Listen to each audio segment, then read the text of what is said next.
course, we know about the oil market, the fruit and vegetable market, the sugar market. What do they have in common?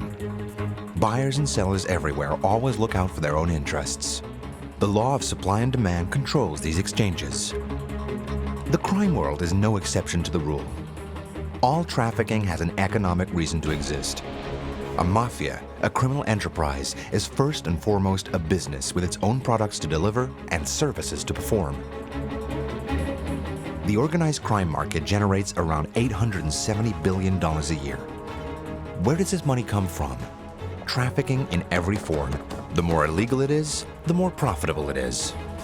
So who are the main players in these underground markets? How are they organized? Who benefits from the illegal profits? This is what Dirty Dollars reveals. It's a journey behind the scenes of the criminal economy. Economic, environmental, and political imbalances around the world push entire populations to leave their home countries for a better future. The nearly universal problem is that they're rarely welcome. For the populations of the host country, they're seen as a risk, a danger. But for mafias, there's none of that. Migrants are above all one of organized crime's most lucrative and promising businesses. It's a market that they've developed without any sense of morality and with absolute cynicism, while increasing their profits and exploiting the poorest populations. Welcome to the market of migrant smuggling. If you are a migrant, if you want to pay for crossing the Mediterranean Sea, you are going to face things that you never imagined. This is a multi-billion-dollar business. I've seen a lot of people get shot. I've seen a lot of people lying down dead in the street. You, me, him, everybody here, they have seen a trafficking victim. We're not talking about small potatoes here, we're talking about billions of dollars. Moi aussi, je savais pas nager. Je pleurais maintenant, je disais, qu'est-ce que je vais faire maintenant? Je peux pas sauter dans l'eau pour me retourner. There's a lot of money involved in taking advantage of the most needed, or the scapegoat, or the victims. Migration is an innate characteristic of our species. Since populations left Africa for Eurasia millions of years ago, up until a total colonization of the planet, peoples and individuals have always traveled to places more likely to guarantee their survival. When a journey seemed difficult or dangerous, we always used a guide to show the way so we wouldn't get lost. Today, in the era of GPS and efficient transport that crisscrosses the planet, the profession should have disappeared. But the opposite has happened. It is experiencing a veritable boom in international crime organizations. Vincent Cochetel is the special envoy of the UN Refugee Agency for the Central Mediterranean situation. There are many borders that are very protected. They don't have the required travel documents they need to leave their country. There are areas that are mined. There are dangerous areas between Niger and Libya. If you don't know the tracks, you'll die in the desert. So there are many roads where you need a smuggler. These smugglers have not always been traffickers or criminals. We've always needed a guide in the desert to cross the Sahara for centuries. We've always needed that.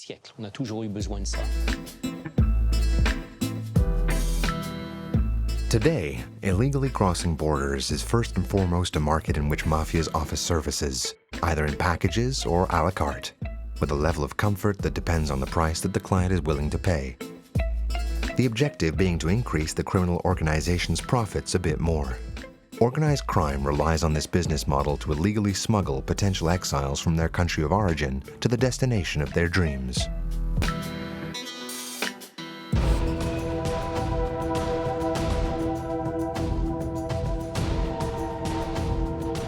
The Special Envoy for Refugees distinguishes between two types of migrants: refugees and economic migrants.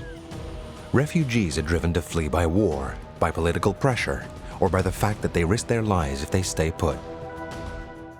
nolosha gudaha magaalada way adkaatay dagaalka iyo qaraxyada anigu ma aanan dareemin ammaan marnaba kama aanan arki karin mustaqbalkayga halkaa. Those who are generally called migrants are considered to be volunteering for exile, even if the reality is sometimes more nuanced.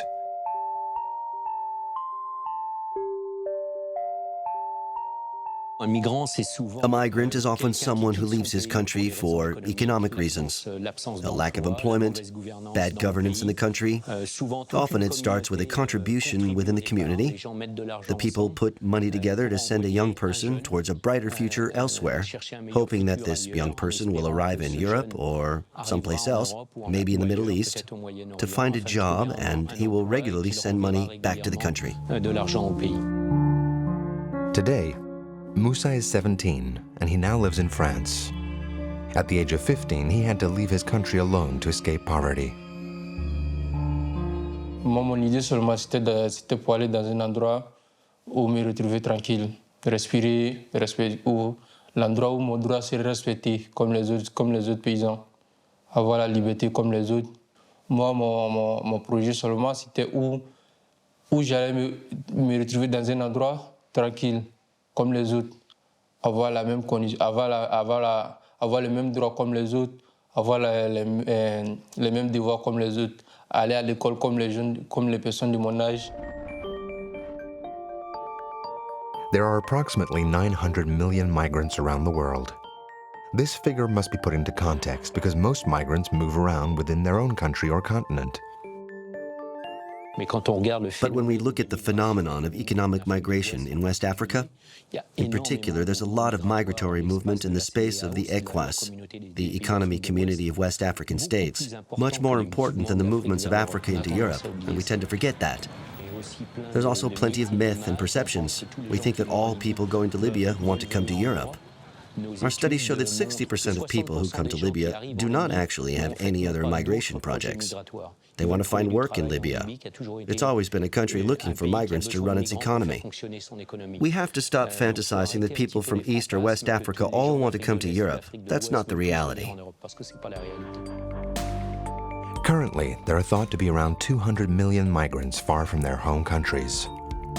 This migration doesn't necessarily go from poor countries to rich ones. The main movement generally goes in the following way.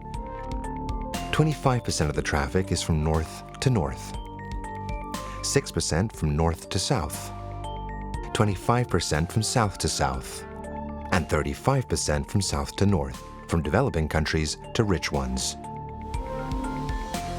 Not all of these migrants turn to criminal organizations to cross borders, because for them, it's legal. Christina Kanga-Spunta is the chief of the crime research section at UNODC, the UN's office that fights organized crime. I am a migrant because I came from my origin country, Finland, to live in Austria. I was a lucky migrant because I actually made it. I have a good job, I have a legal status, I have, a good housing. Nobody is exploiting me, even the United Nations every now and then, but that's normal. and so I was a lucky migrant. But many of them, they are not lucky, and because of one reason or another, they actually don't make it by themselves. And they need to turn to the criminals, sometimes organized crime criminals, who are then assisting, so-called, them to make their way to be migrants. saaxiibka xasan waxa uu dareemay si la mid ah wuxuu ogaa qof naga caawin karaa inaan tagno Yurub xitaa uma aanan baahnayn lacag haatan waxaan dib u bixi kari lahayn mar dambe. Think about yourself. What would you do if you have your family with you? You are leaving from a country which has a crime situation. It's terrible. You can't stay with your family there. You go, if there is next to you a criminal or somebody who is promising you that I can do everything for you and I can bring you here and there and everywhere and I can actually solve your problems. I mean, I would be very ready to believe in that. 200 million potential customers is an enormous market, especially since it's naturally boosted by the strengthening of migration laws and increased border checks, in particular at the gates of Europe and those to the United States. We're in Tijuana, Mexico, on the country's west coast. Here, several meters behind this wall, is America. The border between the two countries stretches over 3,000 kilometers, from coast to coast. Border Angels are activists dedicated to helping anyone trapped behind the wall. These are often destitute people from all over the American subcontinent. 3 generations ago, when people wanted to come into the country and they could not get a visa, they would hire a smuggler, a coyote, and the smuggler would charge $200 or $300, and they would bring them. They would bring them. The people came predominantly from Mexico, and they would bring them into the United States, to Los Angeles or to wherever they were going to go, and they'd be with them, and they would treat them fairly, and they would get paid. Then about 2 generations ago, it started changing. There were still people doing that, paying maybe $1,500 or $2,000, and some of the people would take them to where they were going, but some of the other people would not. It was organized crime. They started getting involved. They started abusing the migrants. The women were being raped. Some of the people were being killed. It was horrible. Most are no longer from Mexico. Now the largest group is actually from Central America. Some of the migrants have traveled thousands of kilometers to be beaten by the wall. This is the case of Tijuana's Haitian community. They had to leave their island and traveled up all of South America before regrouping while they wait for their potential entrance to the USA. Pastor Gustavo Bandaceves runs the center that's hosting them in an area that the local media have nicknamed Little Haiti. When I asked them why they had chosen Tijuana, they told me it was the only town they knew where everyone could easily get from Mexico into the United States.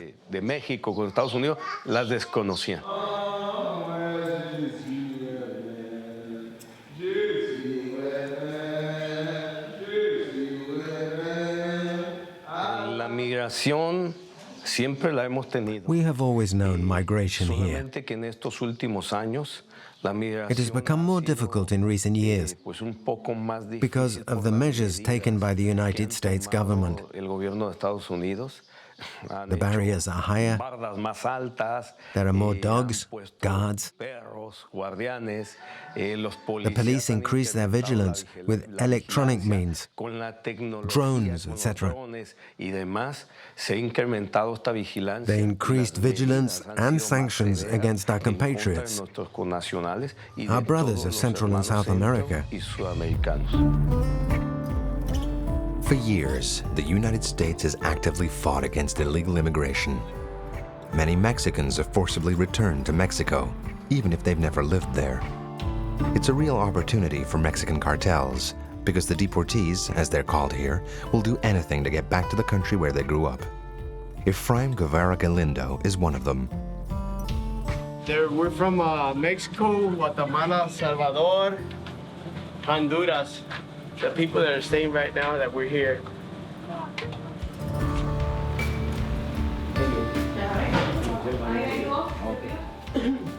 But I've been in the United States for 46 years, and they grabbed me, the ICE immigration grabs me, throws me to Mexico without knowing nothing, by myself, you know.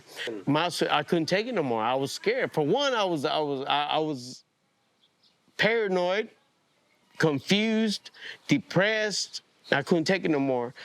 And I had called my family members. I told them, I said, you know what, you need to get me out of here before something happens to me. So my family got together. They gathered up $3,500 because I had met one of the guys that were working with me. He goes, well, I know some people that transport people from Mexico to the United States. They charge $3,500.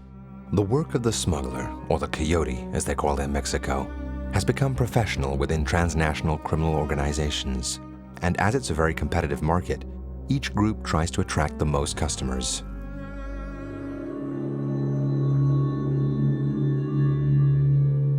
Criminal networks work the same way on every continent.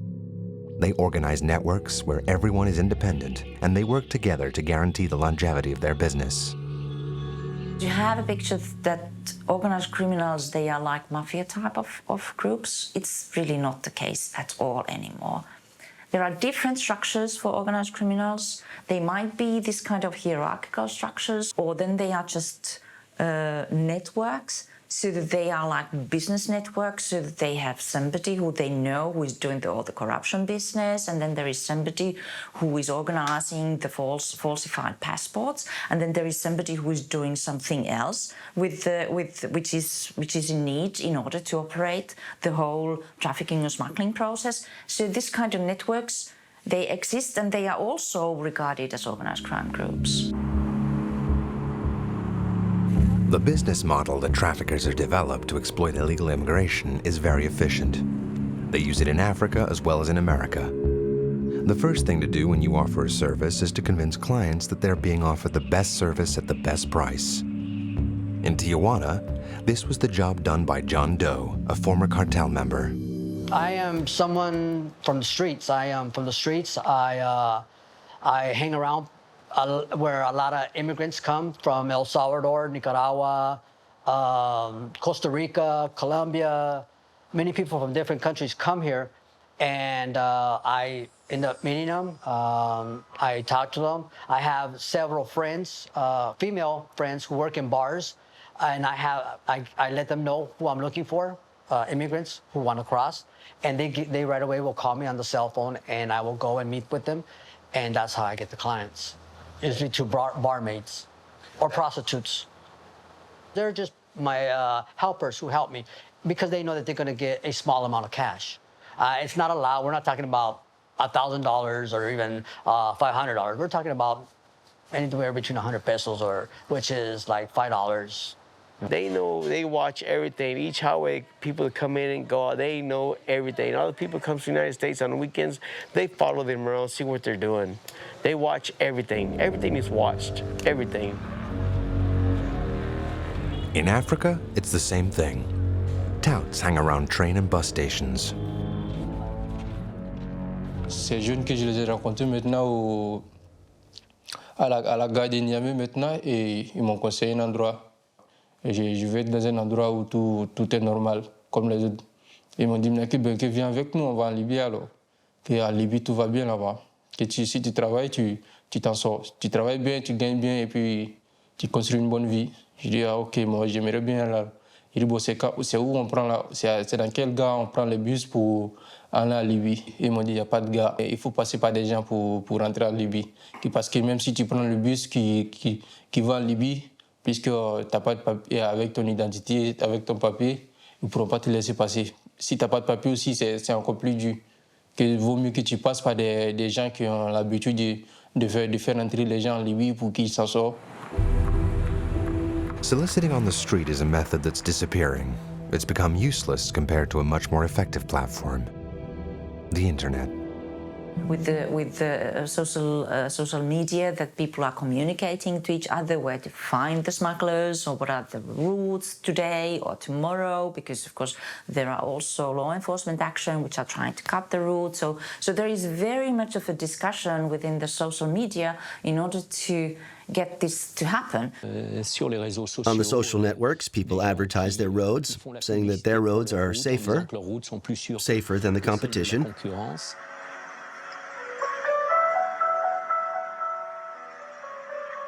And they keep these websites up for a week or so to attract customers. Then discussions take place outside the net, and then other web pages reappear a week later with pretty much the same offers. You know, like, why don't the criminals use the same technological and other opportunities than we all do? So I think we would need to also appreciate that this part of the business is changing rapidly. What has not changed are the contraband channels. So it's only natural that cartels and other criminal organizations are invested in migrant smuggling. Staying off the authorities' radar is a skill that they've mastered perfectly. Alvaro Rodriguez Gaya is the head of strategy and outreach at Europol, the European police. What we do see is clear links, what we call polycriminal activities. So migrant smugglers came from previous criminal activities, drugs trafficking, weapons trafficking, and plenty of others. We do see this in the Mediterranean Sea. Organized crime groups using vessels, from time to time for drugs trafficking or weapons trafficking, and some others for facilitate the legal immigration of migrants. And sometimes, you can see in the same vessel, both commodities. So criminal networks possess sales reps to attract customers and the infrastructure to give them the service they want. For the mafias, it's a complete success. According with Europol statements, more than 90% of the migrants are using the services of the facilitators. So it means that almost every single migrant is using in any of the steps of the movement from the origin countries, from the source countries towards the destination countries, the services of the migrant smugglers. It's a golden business. There are many clients and they're practically obliged to call upon criminals. But the only problem is that migrants don't all have the same means. A large part of them are extremely poor. But that doesn't matter if you offer an a la carte service.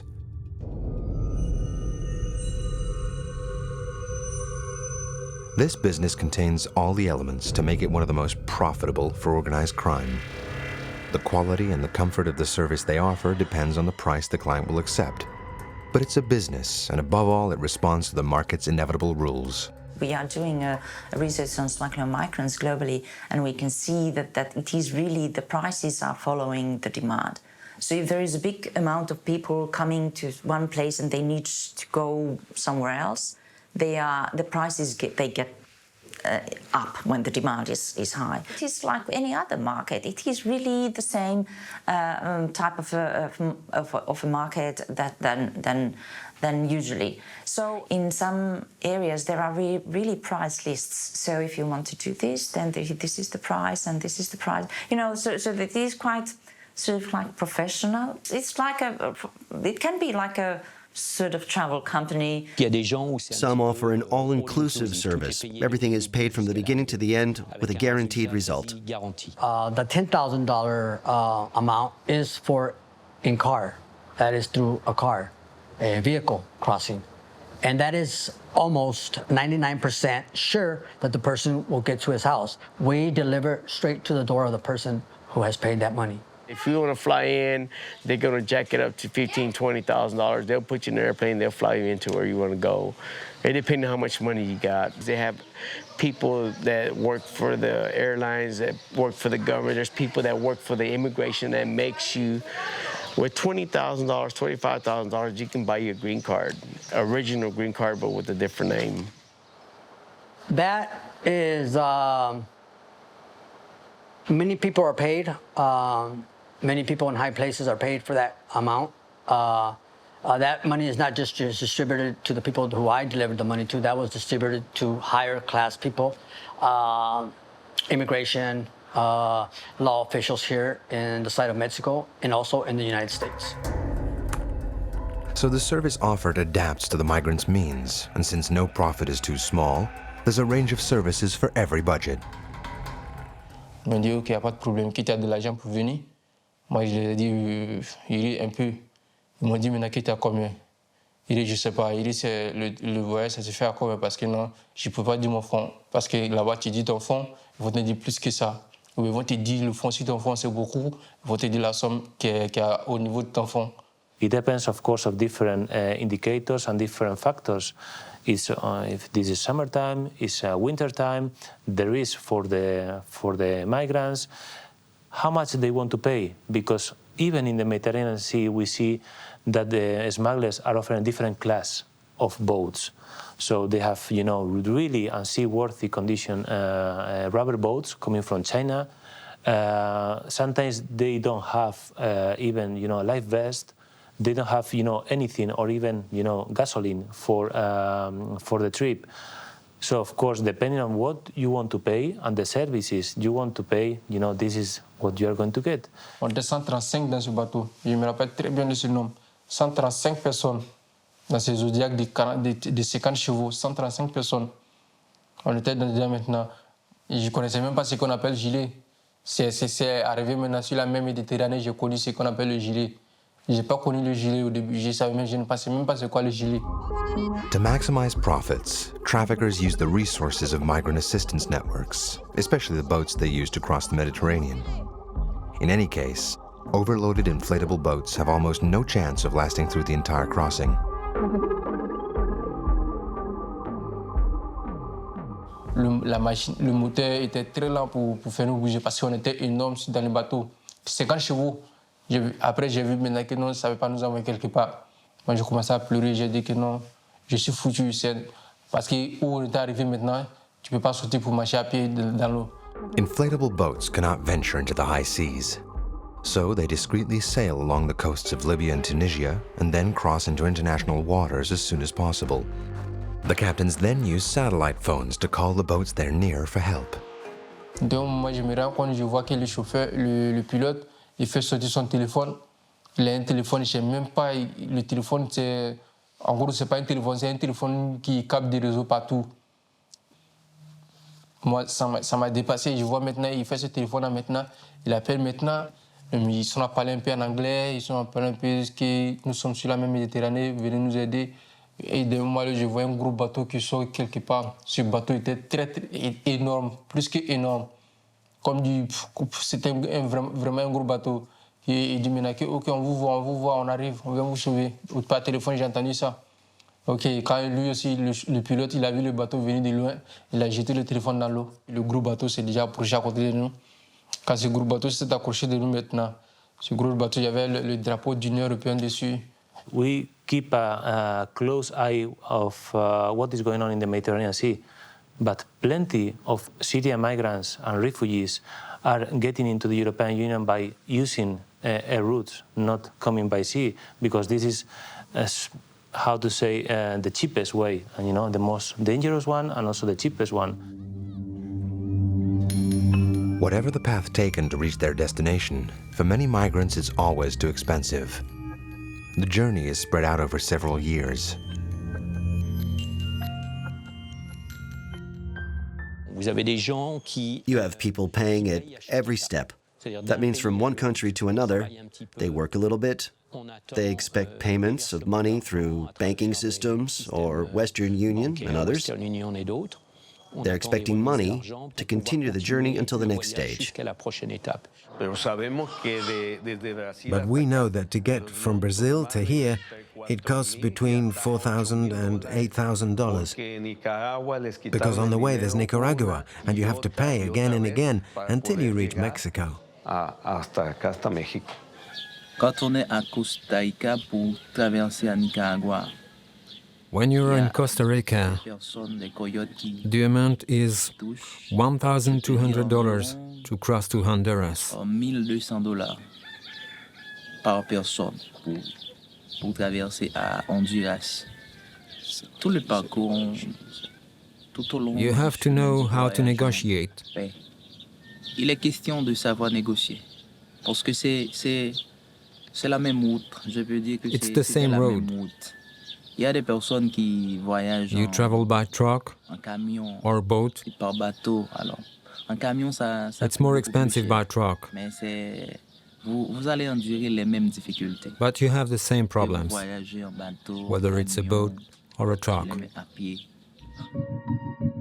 In another situation, migrants become temporarily complicit in the same traffic they're victims of. Of course, there are some cases where migrants, I'm talking about the Mediterranean Sea, for instance, they don't have to pay to be transported from Libya to Italy because, you know, they are trained for one day how to drive and how to be the crew of these boats. You know, it's cost-free because they have to operate the boat, but of course they are not part of the organized crime groups. So it's an extremely sensitive situation, not only Libya, but as I said, what is going on in the desert. And of course, if we look in our borders within the European Union, we have some cases already where people was dying in the highways of the European Union, between Austria and Hungary, between Serbia and Romania. We do see that people, 2 years ago, more than 70 people died in a really crowded van without oxygen. We are talking about minors, we are talking about pregnant women, and they don't care. They are commodities for them. If they have to kill someone, if they have to put 70 people inside a van, they will do it. The reason these criminal organizations exist is to make money. They're more than just agencies for illegal and dangerous travel, because they quickly discovered all of the advantages they could derive from a fragile, solitary population who would never complain to the authorities no matter what. This is the unique aspect of this market. Mafias are not content just to rip off their customers. They've also perfected methods to turn them into merchandise.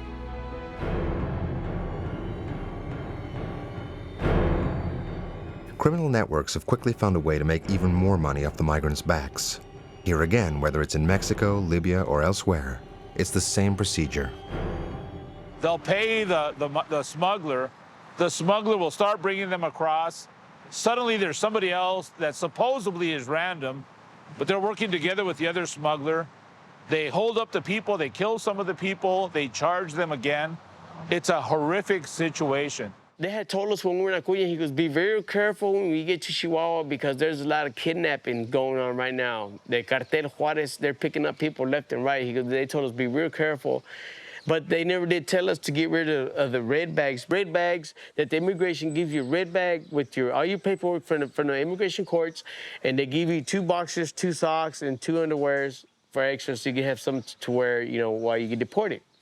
We're walking, and as soon as that white truck pulled up, man, I knew what time it was because the passenger jumped out of the truck. He had a 9mm stuck in his waist, and he had a dagger in his right arm. He grabs me by my back of my.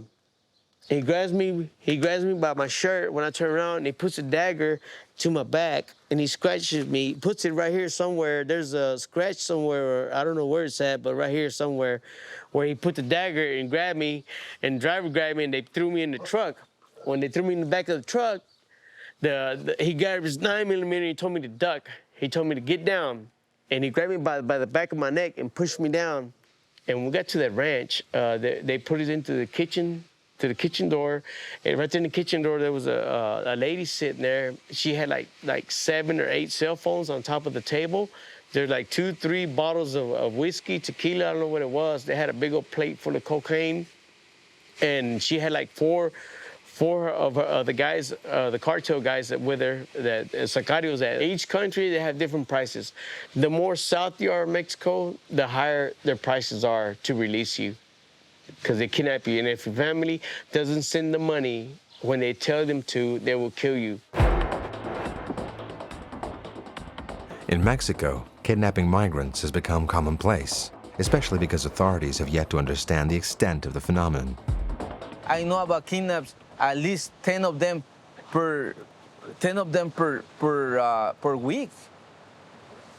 Asking between $3,000 and $5,000. So we are talking about $50,000 profit for an organized crime, for a crime that the government denies.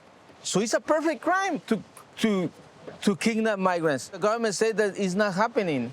At the time when they were beating them up so damn bad, I got up from my knees and I pushed one of the guys away, and I was pulling him towards me, and this guy kicks me in the face and knocks one of my teeth out. The sicario, that same one that put me in the truck, he pulled out that same dagger.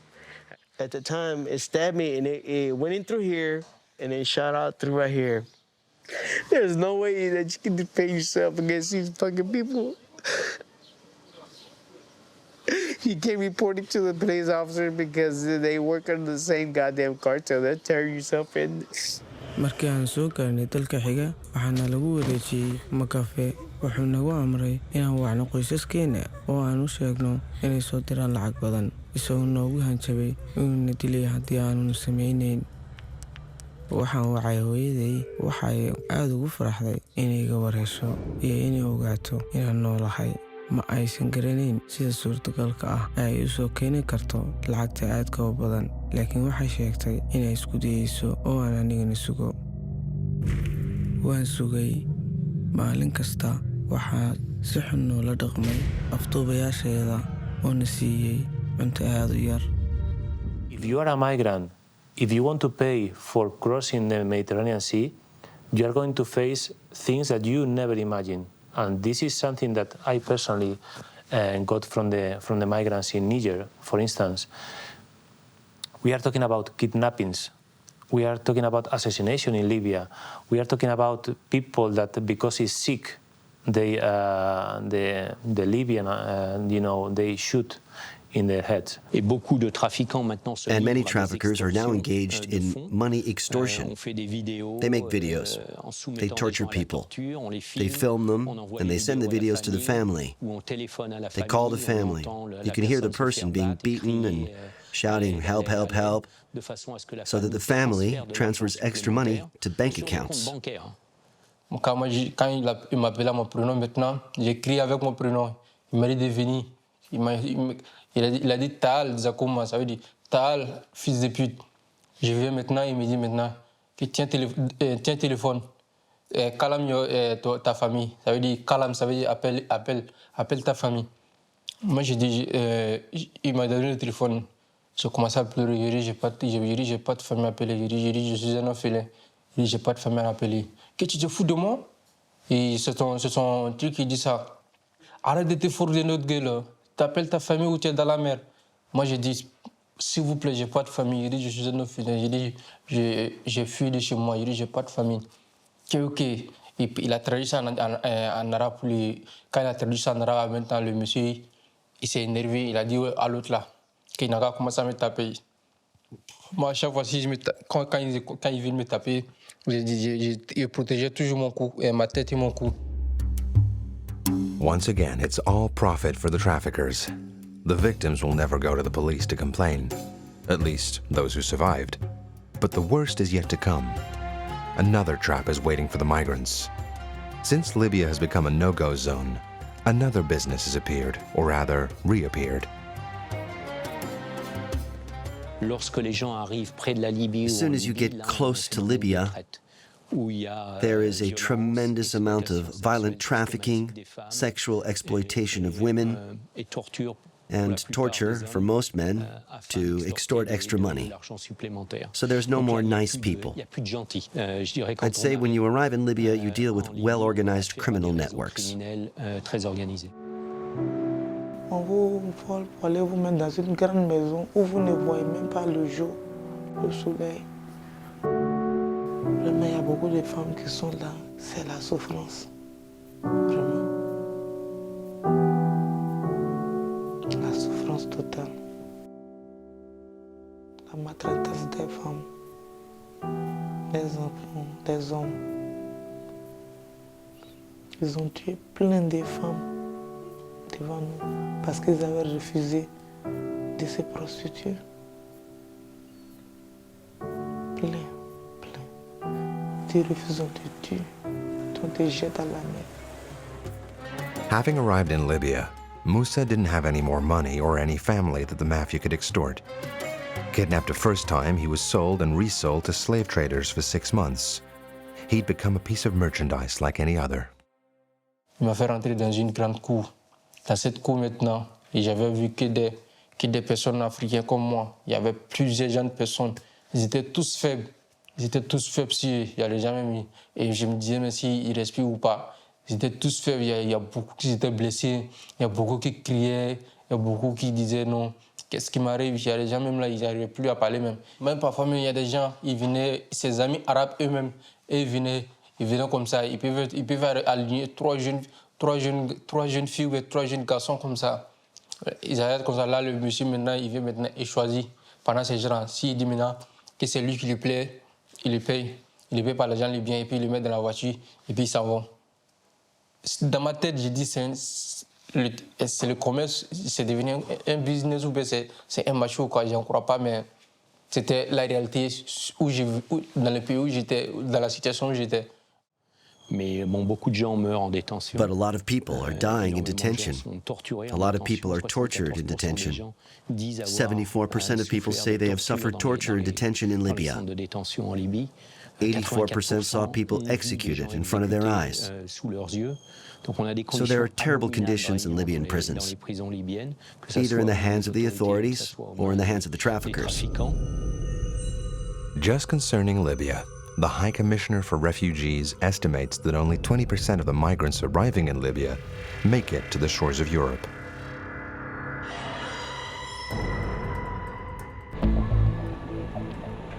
Migrant exploitation doesn't stop there. If some are clients or merchandise, others are simply long-term investments. People can actually travel and be brought from one place to another without any money because all is done with debt. And this debt is the reason why actually persons could be exploited, because in the destination, the traffickers, they can tell to to the victim that actually you owe me like so and so much money, which is usually thousands and thousands of dollars or tens of thousands of dollars. So that's why you need to work for me for free, like for next 5 years or 10 years or whatever it is. You have to realize that the traffic doesn't stop in Libya. It continues in Europe. When I go to Italy, and you can see it in other countries, France, in Switzerland, in Germany, when we see these Nigerian women working as prostitutes, who often have their documents confiscated by traffickers, who put them in a situation of slavery for 15 to 20 years. These women have 20 clients a day. This is an investment then. And this could be said that, okay, if I invest, that I bring these 100 people from Ukraine to Canada. This is just an example, even though it has happened also. And then I invest that they, even though they don't have money, but I invest that I pay everything for them. But then for next 5 years, I can exploit them. Then the calculation is that actually the business is profitable, and then they can profit out of it.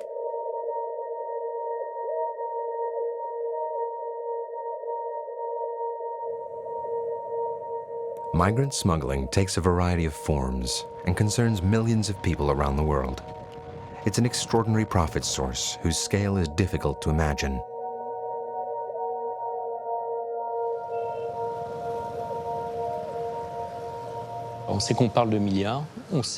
We're talking about billions. Today, we know that the traffic of migrants and refugees bring more money to Libya than the sale of oil. This is what is said in the Libyan community. So it's a very important source of income. So financial investigation is one of our priorities, and it's a priority also for the law enforcement authorities within the European Union. There is a huge challenge for the law enforcement community at EU level because most of the payments done by the migrants are by using these underground banking systems, Hawala. A hawala is a kind of trust loan. In concrete terms, it's a money transfer where no money actually moves.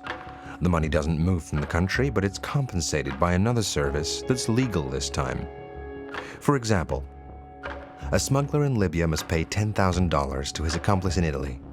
Just a simple phone call to a hawala agent, and the agent will give the money to the recipient. This agent now owns an honor debt and can ask the debtor to buy $10,000 worth of merchandise in their own country and to trade it legally. This system works because of the absolute trust the members have for one another.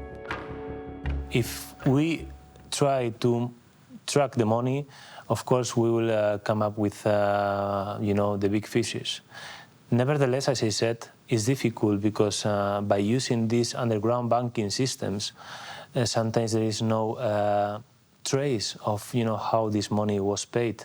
So they are based on confidence between different people. So we are talking about the payment of relatives in origin and destination countries, and there is no any trace to monitor only the statement of the migrants or the statement of smugglers. Man, there's hundreds of millions of dollars going on because that little town, like I tell you, is a small town, and that was just one house. That was just one house. You can imagine how many houses are out through all Mexico on the border from there all the way down from Tijuana all the way to Texas. Imagine how many hundreds of thousands of miles that is, and how many houses there is, and how many cartels there is, and how many sicarios, how many kidnappings, how many killings, everything's going on at the same time. Imagine how much money's coming through. That's just the human trafficking. Imagine how much money they're getting when they're pumping in all the ice, heroin, cocaine, ecstasy, marijuana, heaven knows what else they're passing through.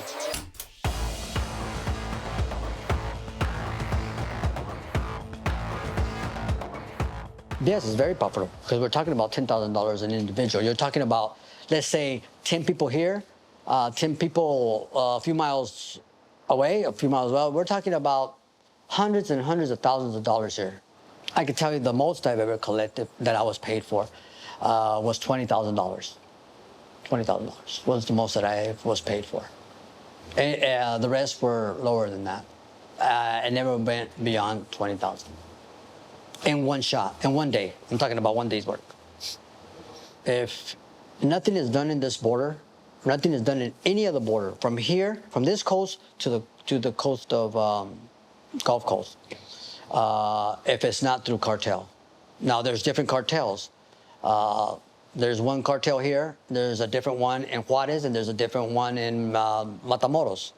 There's different cartels. Each cartel has their organization, but nothing is done on this border without the permission of cartel or without their orders.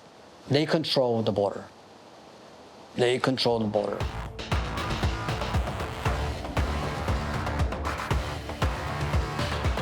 What we do see on a daily basis is how organized crime groups operate coordinated. So smugglers, the business model of the smugglers who are operating in the Netherlands, in Italy, or in Spain, they have close communication and they are closely linked with some other actors belonging to the same networks operating in the disembarkation points, in the hotspot in Italy or in Greece, and as well in the embarkation points you can name Syria and Turkey, and therefore in the origin or source country. So there are organized crime groups operating from A to Z. Of course, because this is an increasing organized crime group business model, there are some also links with some other criminal areas. And what I have always said is that trafficking is not somewhere there. Trafficking is here. It is a problem of all of us. It is a problem which is around us. You, me, him, everybody here, they have seen a trafficking victim, probably not without knowing about it. But you know, it is a problem which is happening around us. It's not something that we can externalize somewhere to the developing world or Africa or some other regions. Exploitation doesn't happen in the illegal sector at all. I mean, if you think about most of the victims, they are actually exploited in a legal sector, in restaurants, in hotels, in agriculture, in fishing industry, in whatever we can think of, you know, like shops, whatever. And this is totally legal. And moreover, it's completely invisible to the population. In contrast, there are those who make it to Europe and who have no other choice than to band together until their situations evolve. This profits criminal networks, but French ones this time. Dr. Laurine Cissé works for the organization Doctors Without Borders, which treats patients during the day in makeshift camps right in the heart of Paris. We consider that they're newcomers. Unfortunately, it happens that some are in extremely long procedures in France with non-response situations. So they've been waiting for an extremely long time. But there are still a lot of newcomers arriving every day. Every night when the NGOs leave the field, they leave it wide open for other organizations. There are definitely a lot of things that happen underground, mostly at night and in the evening.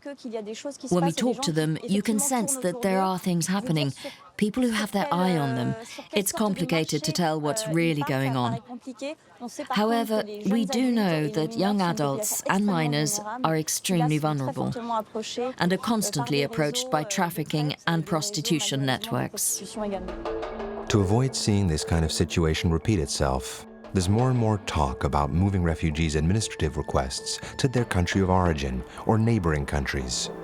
It's an initiative that's existed since 2014, so that those who are forced to leave their countries are able to do so legally. So there's this saying that people don't have to cross borders. It's a crime, they can use legal ways. But finally, the legal ways don't work. 85% of the people who arrive in Libya pass through Niger.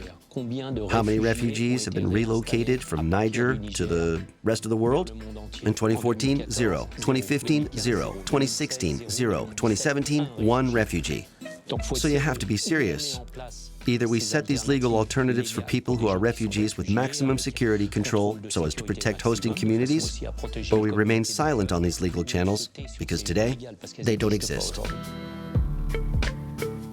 The more migrants there are, the more countries will shore up their borders to limit mass immigration. It's a trend that's happening worldwide. The only real and indisputable consequence of this policy is the extraordinary profit that criminal organizations will make. By promising that no border, no wall can keep them out, mafias will continue to reap huge profits.